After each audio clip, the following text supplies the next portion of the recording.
오늘은 해방 기념주일입니다. 일제 36년의 고통과 억압에서 해방되던 날, 모든 옥문이 열리고 새로운 시대를 맞이했습니다. 나라의 주권을 잃어버리고 고단하게 살았던 것을 잊지 말아야 합니다. 다시는 그와 같은 일들이 반복되지 않도록 우리는 힘을 써야 합니다. 힘이 없어 타민족의 지배를 받지 않도록 국력을 키워야 되고, 또 온 국민이 하나가 되어 아무도 흔들 수 없는 그런 나라를 세워야 합니다. 나라와 민족을 위해서 기도해 주시기를 바랍니다. 하나님이 지켜주셔야만 복된 나라를 이룰 수 있기 때문에 그렇습니다. 그 어느 때보다도 나라와 민족을 위하여 기도해야 될 때인 것 같습니다. 국변하는 국제 정세 속에서 정신 차리고 대처하지 않는다면 하루아침에 나락의 길로 떨어질 수 있다는 것 부인할 수 없습니다. 예전에는 그렇게 생각했습니다.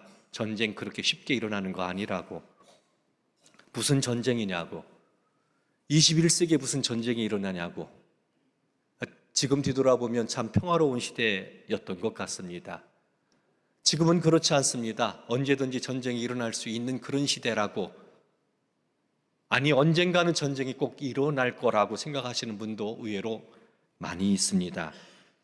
이곳저곳에서 전쟁이 일어나고 있고, 또 많은 사람들이 고통을 겪고 있으며 그것이 전 세계 모든 사람들에게 영향을 끼치고 있는 것을 부인할 수가 없습니다. 흔히 그런 얘기 하잖아요. 우리 대한민국은 화약고라고. 그렇게 어렵고 힘든, 그리고 언제든지 전쟁이 일어날 수 있는 그런 시대를 살고 있기 때문에 나라와 민족을 위해서 우리는 기도해야 합니다. 이 해방의 기쁨이 계속 지속될 수 있도록, 해방되던 날 대한독립 만세를 외쳤던 그 함성이 계속 이어질 수 있도록 우리는 기도하고 소망해야 됩니다. 이스라엘 백성들이 430년 만에 애굽 바로의 손에서 해방되었습니다. 야곱의 아들 요셉이 애굽에 총리로 있을 때 야곱과 야곱의 가솔들 70여 명이 애굽으로 내려갑니다. 극심한 기근으로 인하여 애굽으로 내려가지 않으면 더 큰 어려움을 겪을 수 있었기 때문에 그들은 애굽으로 내려갔습니다. 그러기를 430년이 흐르게 되었습니다. 꽤 오랜 시간이 흘렀습니다. 적지 않은 숫자, 애굽으로 내려갈 때는 70여 명의 숫자가 내려갔는데 430년 만에 몇 명이 됐냐면 보행하는 장정만 60만이라고 오늘 성경은 우리에게 이야기하고 있습니다. 역사학자들은 여러 가지를 종합해 봐서 유아나 또 여자 포함으로 해서 한 200만 정도 이렇게 이야기를 합니다. 그러니까 애굽으로 내려간 숫자가, 야곱의 가족들이 70명이었는데 430년 만에 애굽에서 출애굽할 때 그 인구가 보행하는 자만 60만이라고 이야기하고 있습니다.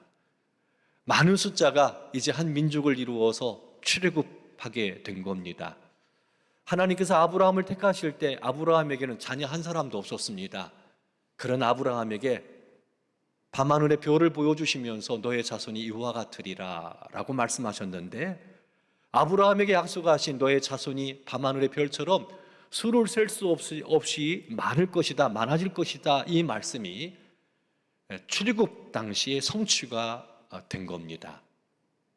그런데 이스라엘 백성들은 애굽 땅에서 그렇게 번성했는데 애굽 땅에서의 생활은 그렇게 만만하지는 않았습니다. 여러 가지 힘들고 어려운 일들이 많이 있었던 것으로 생각이 됩니다. 출애굽기 말씀을 보면 요셉을 알질 못하는 그 사람이 왕이 됐습니다. 애굽의 왕이 됩니다. 요셉이 총리로 있을 때 정치를 잘해서 많은 백성들에게 번영을 가져다 주시고 행복하게 했잖아요. 그런데 요셉을 알질 못하는 왕이 나타납니다. 쿠데타가 일어난 겁니다. 애굽 땅이 뒤집어진 겁니다. 그러니 요셉을 알지를 못하는 왕이 나타났을 때 그들에게 있어서 이스라엘 백성들은 눈의 가시와 같은 존재였습니다. 그 수는 많은데 다른 타민족과 전쟁을 치를 때 이 이스라엘 백성이 애굽 땅에서 도전한다면, 대항한다면, 적들과 손을 잡고 맞선다면 큰 어려움을 겪을 수 있다라고 애굽의 바로와 애굽 사람들은 생각을 했던 겁니다. 그래서 어떻게 해서든 애굽 땅에 있는 이스라엘 백성들, 이들의 숫자를 줄여야 되겠다, 힘을 약화시켜야 되겠다. 그래서 그들 위에 감독관을 하나 세웁니다. 그리고 이스라엘 백성들에게 무거운 짐을 지워줬다라고 이야기를 합니다. 학대했습니다. 학대해서 힘을 줄이려고 했습니다. 흙 이기기와 벽돌 굽기, 농사의 여러 가지 일들과 국구성을 세우는 것, 노동력을 자초했고 학대했습니다. 그들의 목적은 힘을 줄이는 겁니다. 약화시키는 겁니다. 그런데 하나님께서 이스라엘 백성들과 함께 하셔서 그렇게 학대하면 학대할수록 이스라엘 백성들은 번창했습니다. 창대했습니다. 이것을 본 애굽의 바로가 이제 어떤 정책을 펴니까 남자아이들이 태어나면 다 나일강에 던져버려라. 아기가 태어났는데 여자는 살려두고 남자는 죽입니다. 말로 표현할 수 없는 고통과 억압을 이스라엘 백성들이 겪었던 것을 볼 수 있습니다. 시간이 지날수록 학대는 더 극심해져 갔습니다. 고단했습니다. 힘이 들었습니다. 견딜 수가 없습니다. 자식을 낳았는데 어쩔 수 없이 가나안 나일강에 던진다라는 거, 이거 상상이나 할 수 있는 일이겠습니까? 애굽의 바로가 어떻게 이스라엘 백성들을 학대했는지 단적으로 보여주는 대목이다라고 이야기할 수 있습니다. 그 고통 가운데서 이스라엘 백성들은 하나님 앞에 호소합니다. 애굽과 맞서 싸울 수는 없습니다. 힘이 없습니다. 그들에게는 군사력도 없습니다. 그러니 그 원통한 마음을 하나님 앞에 부르짖어 호소했던 겁니다. 하나님께서 그 원통함을 들으셨어요. 사랑하는 성도 여러분, 힘들고 어려울 때 기도하십시오. 그 기도를 하나님이 들으심을 믿으시기 바랍니다. 이스라엘 백성들이 종살이할 때 누구도 그들에게 관심을 가져주지 않을 때, 그 고통과 아픔을 하나님께 호소했을 때 하늘에서 하나님께서 그 고통의 소리를 들으셨고 모세에게 가셔서 모세를 부르십니다. 애굽 땅에서 고통받고 있는 이스라엘 내 백성을 구원하라고, 해방시키라고 모세를 보냅니다. 하지만 애굽의 바로는 모세의 말을 듣지 않습니다. 하나님을 믿지 않기 때문에 하나님의 말을 들어야 될 이유가 없습니다. 그래서 이스라엘 백성들을 놓아주지 않았습니다.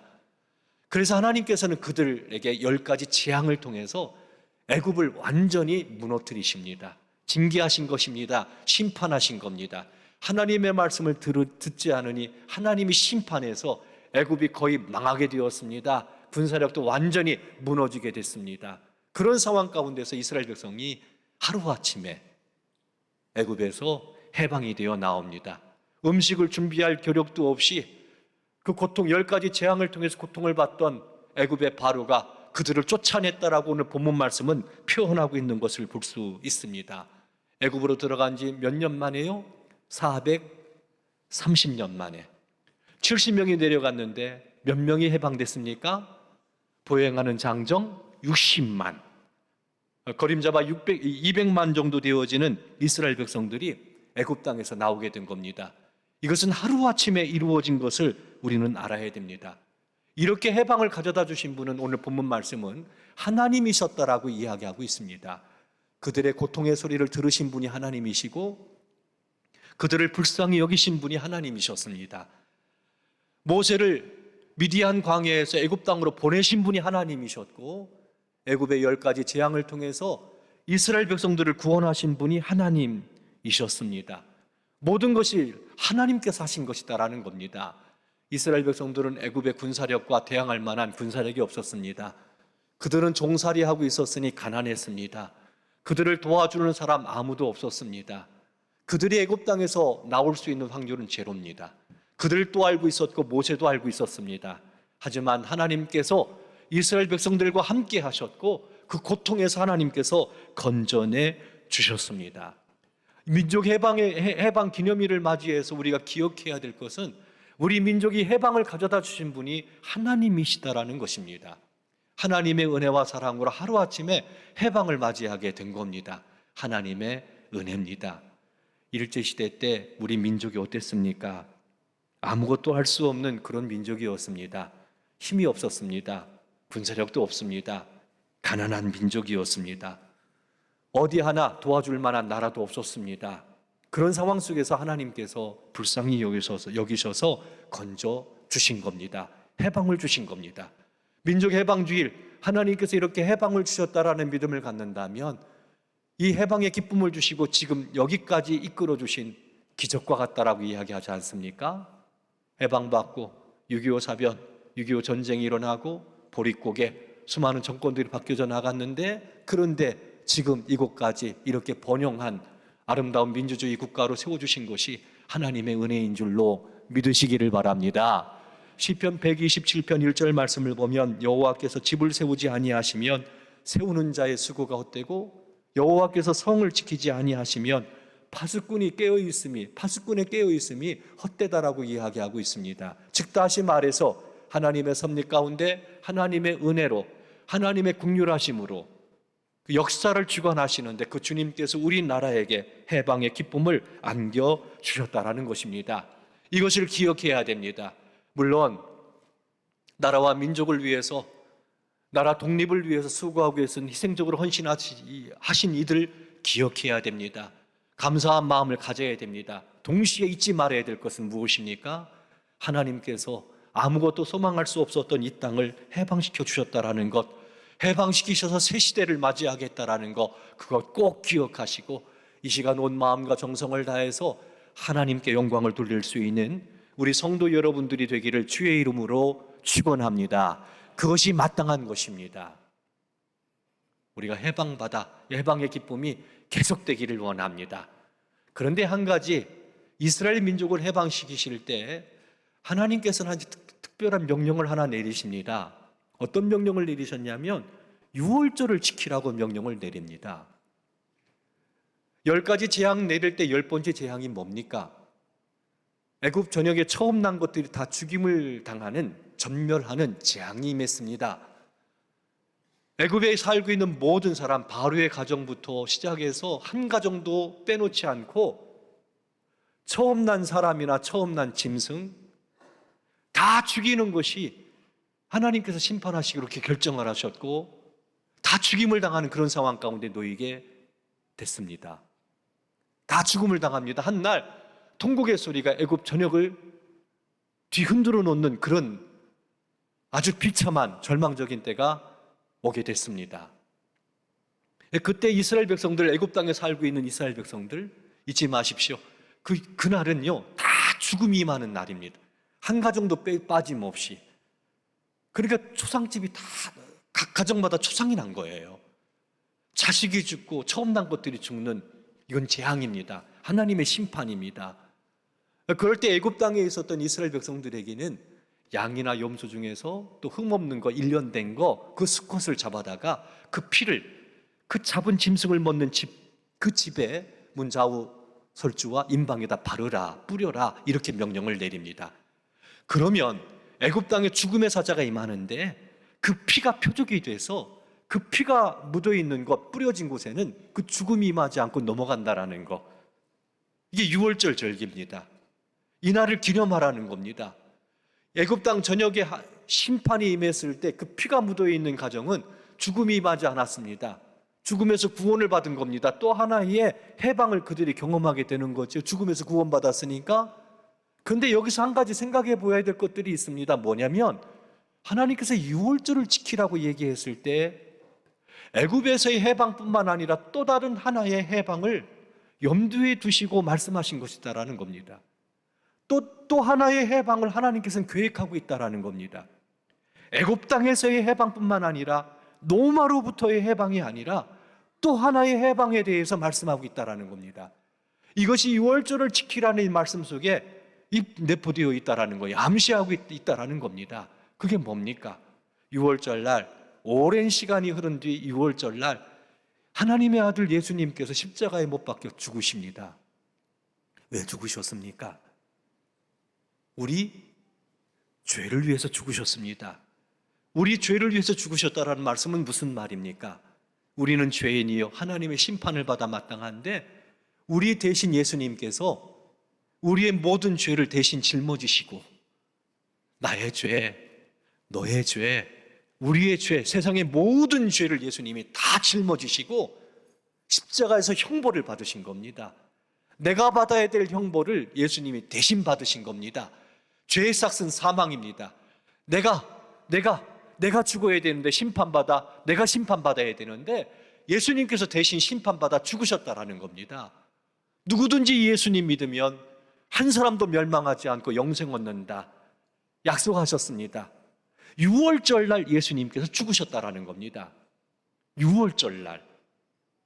이렇게 생각해 볼 수 있습니다.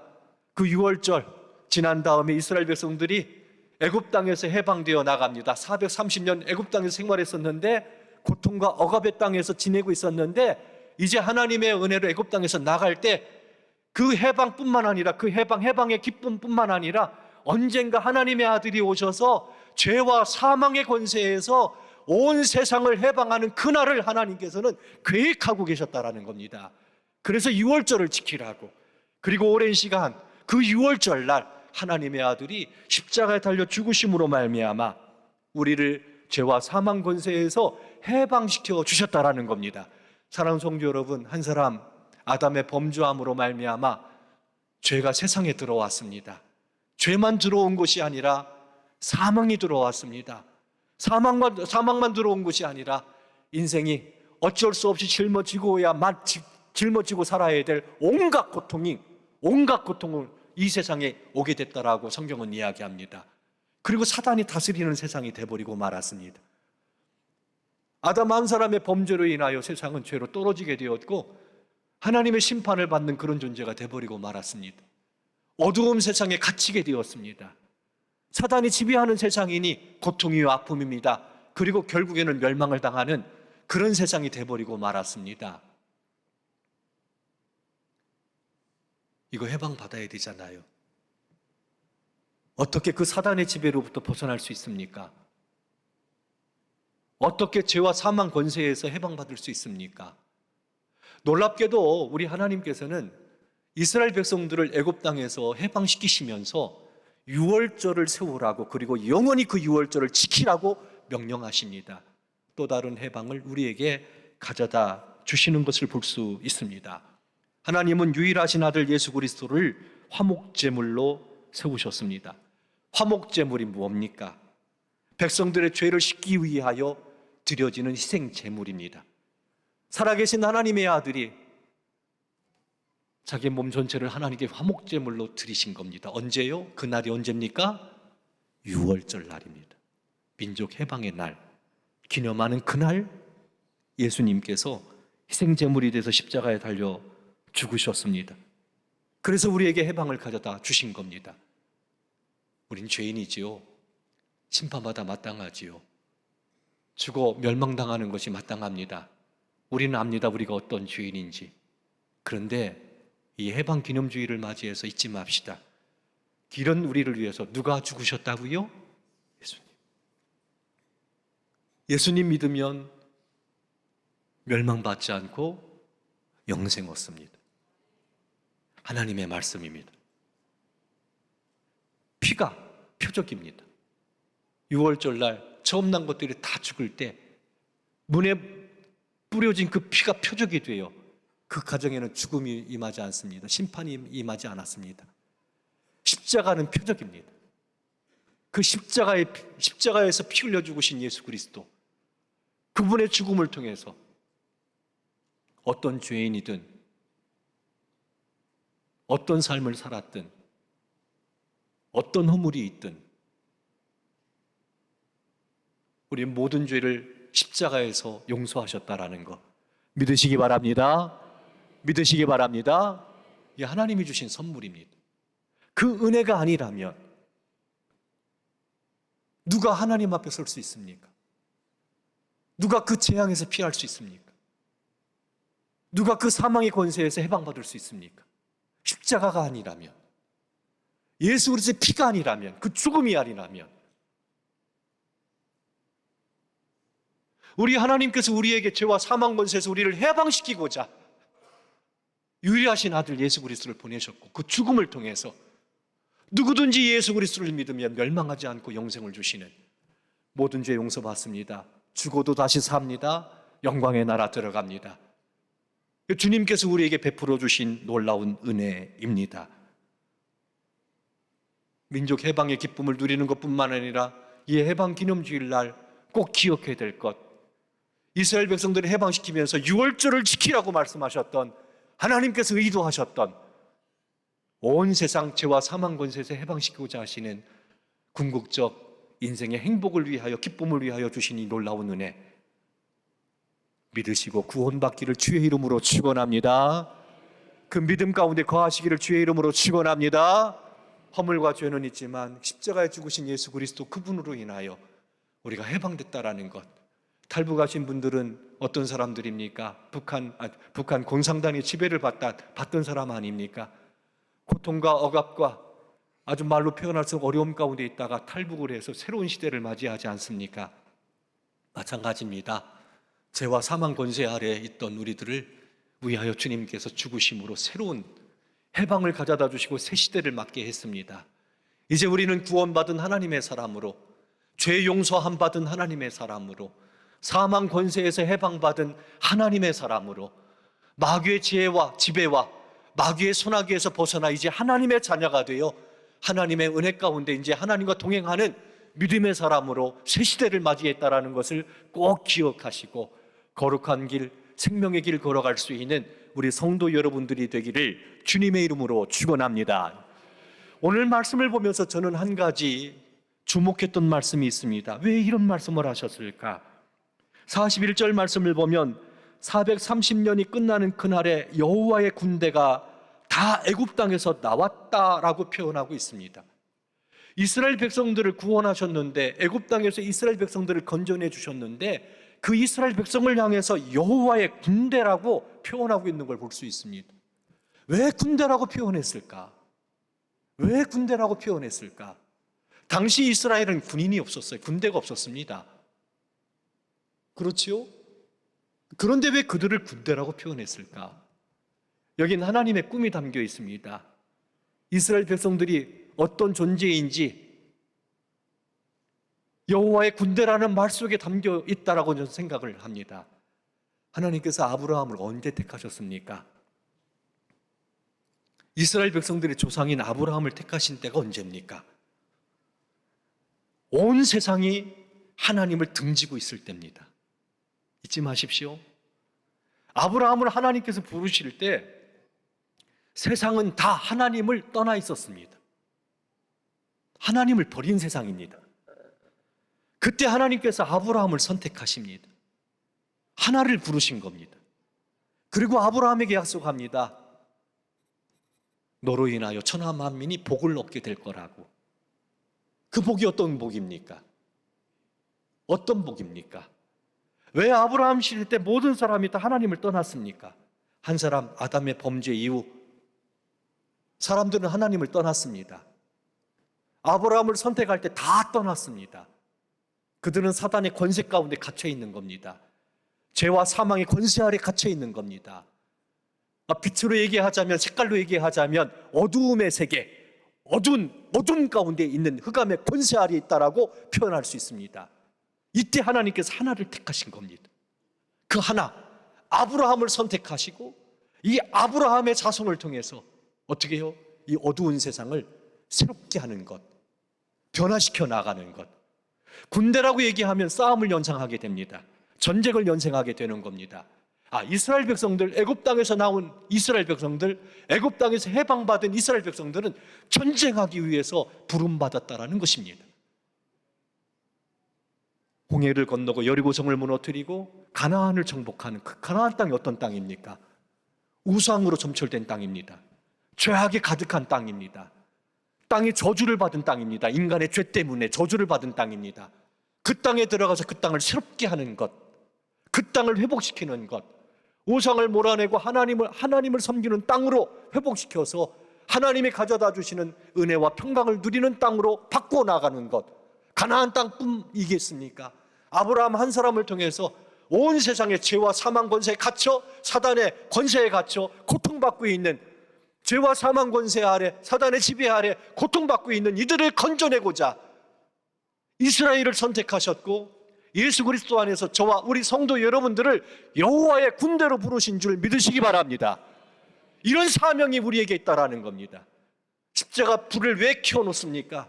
십자가의 은혜를 전하는 겁니다. 십자가의 은혜를 전하는 겁니다. 어디에 어두운 세상에 예수님께서 이런 일을 하셨다고, 이 십자가를 통해서 죄와 사망에서 우리를 건져내 주셨다고, 사단의 권세에서 해방시키시고 새 시대를 우리에게 주셨다고, 하나님 없이 살아왔던 그 지긋지긋한 고통의 땅, 고통스러운 삶에서 이제 벗어나 하나님과 함께하는 놀라운 세계로 오라는 것, 이것이 십자가의 메시지 아닙니까? 신약에 넘어오면 예수 그리스도를 믿으면 다 아브라함의 자손이라고 이야기하고 있는 걸 볼 수 있습니다. 따라합시다. 우리는 여호와의 군대, 여호와의 군대. 이 땅에 심으신 겁니다. 교회를 세우신 겁니다. 우리를 부르신 겁니다. 그래서 여호와의 군대로 갇혀있는 영혼들, 죄와 사망 권세 가운데 갇혀있는 영혼들, 흑암의 권세에 있는 사단의 지배를 받고 있는 그 영혼들, 불쌍한 영혼들, 죽어가는 영혼들, 그들을 해방시키는, 이 표현이 적절한 표현인지 모르겠어요. 해방자, 해방시키는 분. 우리가 해방자가 되는 거예요. 그들을 하나님께서 그렇게 우리를 여호와의 군대로 부르셨다라는 겁니다. 그럼 질문합니다. 여호와의 군대입니다. 싸워야 될 것 아닙니까? 가정과 일터, 삶의 현장 속에서 죄와 사망 권세에 있는 영혼들, 사단의 권세 아래 갇혀있는 영혼들, 그들을 해방시켜야 되지 않겠습니까? 그러면 여호와의 군대, 그들을 해방시키기 위해서 뭘 해야 될까요? 여호와의 군대가 가지고 있는 무기는 뭘까요? 무기는 뭘까요? 무기가 있어야 싸울 것 아닙니까? 무기가 있어야 되잖아요. 첫 번째 무기, 복음 전도입니다. 죄와 사망 권세에서 영혼을 구원하는 것은요, 하나님이 하셔야 돼요. 근데 우리가 복음을 전할 때 복음에는 하나님의 능력이 나타나서 믿음으로 믿음에 이른다라고 약속하셨어요. 복음을 전할 때 예수님께서 왜 십자가에 달려 죽으셨는지 그 복음을 증거할 때 하나님께서 역사하셔서 죄와 사망 권세에 있는 영혼들을 구원하심을 믿으시기 바랍니다. 그래서 복음 전하는 것, 선교해야 된다라는 것, 교회에 맡겨주신 사명인 겁니다. 이게 무기예요. 또 한 가지 무기는 뭘까요? 한 손에는, 이러면 답이 나올 것 같아요. 한 손에는 복음 전도, 한 손에는 반응을 하셔요. 사랑의 섬김입니다. 사랑의 섬김입니다. 우리 100주년 기념책에 보면요, 한 손에는 복음 전도, 한 손에는 사랑 딱 박혀 있습니다. 표지에. 이게 무기입니다. 여러분, 한번 생각해 보세요. 죄와 사망 권세에 갇혀 있어요, 사람들이. 사단의 지배를 받고 있습니다. 신약 성경 보면 사탄의 나라, 사탄의 권세, 사탄에게 눌림받은 영혼들에 대한 이야기가 나옵니다. 사탄이라고 표현하고 있습니다. 거기에서 그 영혼들을 끌어내는 거, 이것보다 귀한 일이 어디 있습니까? 이것보다 시급한 일이 어디 있습니까? 복음을 전할 때, 사랑으로 섬길 때, 그 가운데 하나님의 은혜가 임해서 영혼들이 주께로 돌아와요. 즉, 해방되는 겁니다. 해방되는 겁니다. 우리에게 해방을 주신 주님은 이제 우리를 여호와의 군대로 세우셔서 해방시키라고, 그 영혼들을 해방시키라고, 그 소나기에서 벗어나서 이제 새 시대를 그들이 살아갈 수 있도록 복음을 전하라고, 사랑을 실천하라고 우리에게 맡겨주신 겁니다. 우리가 실천할 때 세상은 새로워집니다. 우리가 머무는 곳이 환하게 변화됩니다. 겨자씨처럼 그렇게 세상은 새롭게 되어지는 것, 이 땅에 해방을 가져다 주시는 놀라운 주의 은혜가 있다라는 것 꼭 기억하시기를 바랍니다. 따라합시다. 나는 여호와의 군대입니다. 여호와의 군대라는 것 꼭 기억하시고, 사랑하는 성도 여러분, 우리가 머무는 곳 행하는 일을 통해서 복음을 전하고 사랑으로 섬겨 그 영혼들을 해방시키는 위대한 귀한 사명을 감당하기를 주님의 이름으로 축원합니다. 불행하게도 이스라엘은요, 홍해를 건너 여리고성을 넘어서 가나안 땅을 차지했습니다. 그런데 아브라함의 자손들인 이스라엘 백성들, 가나안 땅을 차지했던 이스라엘 백성들, 사사기 2장 말씀을 보면 그들이 하나님의 말씀을 버립니다. 다시 우상을 섬깁니다. 사사기 2장 말씀을 묵상하면서 이런 생각을 했습니다. 또 돌아갔네? 이방 민족의 지배를 받습니다. 하나님을 버리고 하나님께서 맡겨주신 사명을 잊어버리고 우상을 숭배하고 온갖 악을 행합니다. 그 결과 다시 갇히게 됩니다. 지배를 받게 됩니다. 사사기 2장 말씀을 묵상하면서 나의 삶을 뒤돌아보았습니다. 해방의 기쁨, 주 안에 있는 놀라운 은혜는 지속적으로 누려야 될 텐데, 그런데 그 사명을 잃어버리고 하나님의 말씀을 잊어버리고 내 욕심대로 내 마음대로 살다가 갇혀 있었을 때를 기억하게 됐습니다.